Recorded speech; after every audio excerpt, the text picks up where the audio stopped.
So I was in the town where my old house is. As some of you may know, I'm in the process of moving from state to another state, so it's a long move and very different. And I saw something shocking and surprising in an amazing way. My city had never had really, anything anything fun in it in the way of interesting shops for like Star Wars Expanded Universe stuff. And lo and behold, on like my last time being in my old town, I see a comic shop, which is so surprising. It had just opened literally that day, and so on the second day, I was able to get to go there. My mom took me there. And it had just opened, and it's just so crazy that they're opening a comic shop there. I would have never thought there would be a comic shop opened in that town, but now there is one, and I hope it does very well. I'm super excited about it, and I think it's great, because the closest comic shops around were a little bit of a drive. And so I think it's great that there's a new comic shop in this town, and I was able to get to go to it and pick up some pretty cool stuff. They had a little section with some graphic novels, and there were some novels there. And this is a book that I've been meaning to pick up for a long time. I've read portions of it online. It's a book that Matt Wilkins talks very highly about. It's The Guide to the Star Wars Universe by Bill Slavicsek. It's not the illustrated guide to the expanded universe, but these were guides that were created with material from, as it says here on the back spine, the original Star Wars movies, novels from Star Wars to The Last Command, TV movies and TV specials, the animated TV series Droids and Ewoks, National Public Radio dramatization, young adult novels, the Dark Empire comic books, role-playing games, plus sourcebook, storybook, sketchbook, portfolios, and more. And all of this information got compiled into this kind of like a appendix slash, I don't know what you'd call it exactly. It's almost like a dictionary with all of the different Star Wars terms with definitions for it. It's a cool little book, and this is specifically the second edition of the book, the revised and expanded edition, as it says all over it. And it says somewhere on it, on this back cover here, it says 50% more new material. Very, very cool. So I was really excited to get this. I'd been meaning to get this one for a long, long time, but there's so much EU that sometimes there's just things you forget about over time, and this is certainly a super cool resource guide. There's some Jedi Prince stuff in here, which is always great to see. And it's overall just a really cool book. Really essential for early days of Star Wars source books. I'm sure this was amazing to have back then. Very, very, very, very cool. So that was the guide to the Star Wars universe. And then I got some comics. And I'll show you these ones as well. This is Star Wars Marvel issue number 50 with a Legends banner.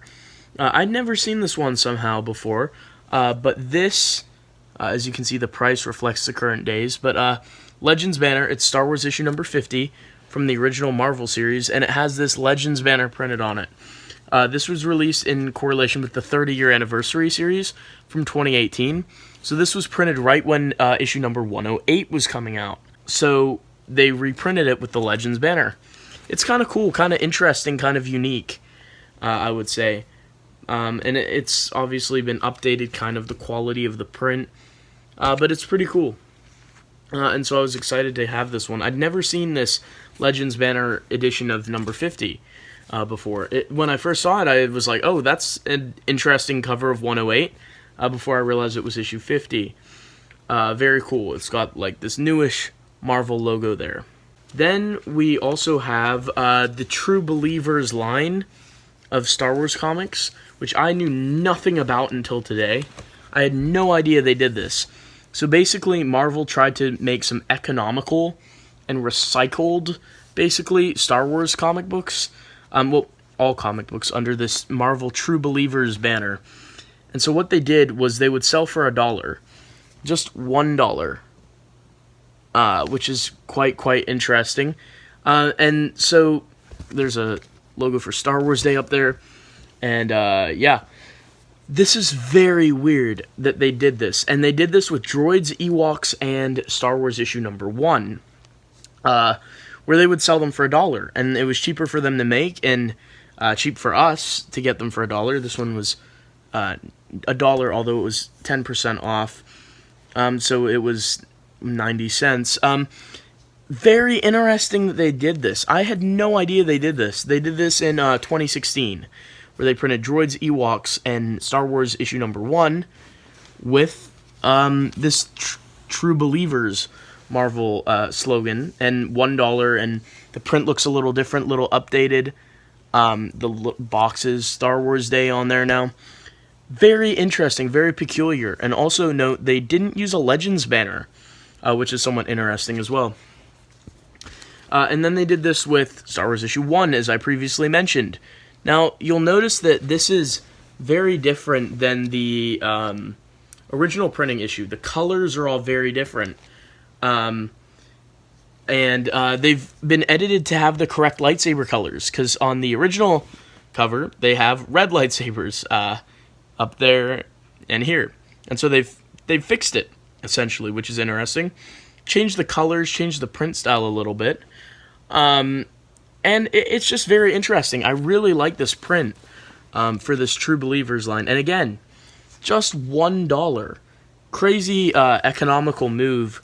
I would love to see them continue doing this. Maybe new covers, maybe do the Dark Horse comics. You could do some really cool stuff with this kind of cheap line. Then I got some really cool stuff that I'm super excited about. I'd only had one issue of the original Marvel comic series prior to today. I think it's issue 43. And I have the entire run of the original Marvel comic series in the Marvel omnibuses that I recommend to everyone, the hardcover omnibuses, which is 3 hardcovers. It's a beautiful collection, and it has 107 out of the 108 issues. And it's a fantastic collection, just super fantastic. I highly recommend it. But these original covers are just so cool for this original Marvel run. And I had issue 43, but as a huge Jackson fan, I was so excited to see, for the first time in person, Star Wars issue number 8 from all the way back then. And here it is, in pretty good condition too, which is really cool. The first appearance of Jackson. How about that? And then Don Juan Quixote's there, Han, Amaza, Hedgie, Chewie, Effie, and Jim, the Star Killer kid. 8 for Aduba 8 here. 8 against the world. Such a cool comic. I love the story in this issue. And I'm definitely going to get this framed because it's one of the most iconic covers in all of Star Wars, in my opinion. And, of course, seeing Jackson again on the cover of issue number 9, where he has this speaking line here on the cover, was just so remarkable and cool to see as well. I absolutely love the character of Jackson. So getting to get the comics with him on the cover was so cool. I just love Jackson. These will definitely be framed. I love his giant pink ears. Jackson's absolutely amazing. Don't know how George ever didn't like him. Issue number 9 from March of, back then, 77, I believe, yeah. Very cool. Then we also have issue number 13, which is kind of a classic cover that has been reprinted onto journals and the like over the years, where Chewbacca is fighting against 3PO and Luke here. Deadly reunion. Very cool, once again, with these original Marvel print runs. I'm surprised how good these look still. Like, they've stayed pretty glossy, which I was very impressed with. Then I was really excited to get this one because it's the end of this arc with the Sound of Armageddon. Kind of ended that first original arc of stories from this original Marvel Comics run. So this is a super cool one as well. Absolutely love it. This is an iconic cover to me. It's been reprinted on so much, I think, shirts, lots of like covers. I know it's on the cover of the A Long Time Ago collection of this comic series. Very, very cool. I love the color scheme to this cover. Then we have Return of the Hunter in issue number 27, which of course is Valance, the Cyborg Man. And we've got Luke on the cover with his long-haired mullet style of the time. And seeing Valance on the cover was just another one that was like so cool. Just such an iconic cover, iconic storylines, iconic characters.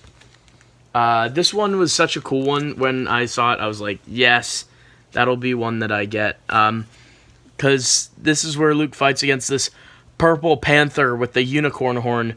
It's just such a hilarious, amazing cover. I just think it's amazing, and it just oozes and screams original Marvel comic series run.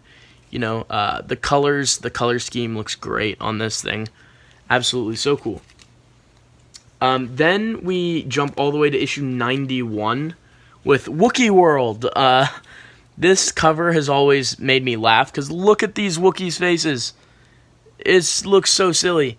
I think that is just so funny. And then Han and Chewie just look really weird on the cover as well. It's just such a wacky cover with Wookiee World. That's what this arc was called, I believe. So this is issue 91.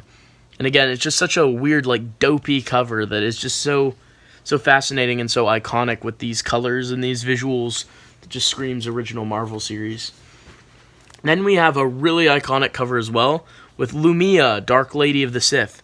I think this is one of the more sought-after ones, along with the covers that had Jackson, just because of what an iconic character at this point Lumia is. And this is her cover appearance here for issue 96, where she's fighting with the lightsaber whip against Luke here, and it's just such a great cover. I really think it looks absolutely amazing. So it's just so super cool. So I got these at the new comic shop that opened up, which is called Dawson Geeks Comics, and it's a really cool place. It's the best organized comic shop I've ever been to. It's very well thought out. It's very spacious. It's really well laid out, and it was really amazing. And comic shops are always fun. So it was so super cool to see that opened in my old town. Absolutely blew my mind. And there was some awesome stuff in there. So some awesome stuff to add to the Star Wars Expanded Universe collection. So I just wanted to show that in this little haul video, I guess. And yeah, definitely very cool. And I really want this comic shop to succeed. So thank you guys for watching, and I'll see you guys next time. I'll see you guys tomorrow, actually, hopefully, when I get my next Supernatural Encounters video up. That's the goal. So hopefully you'll see that one tomorrow. Thank you for watching.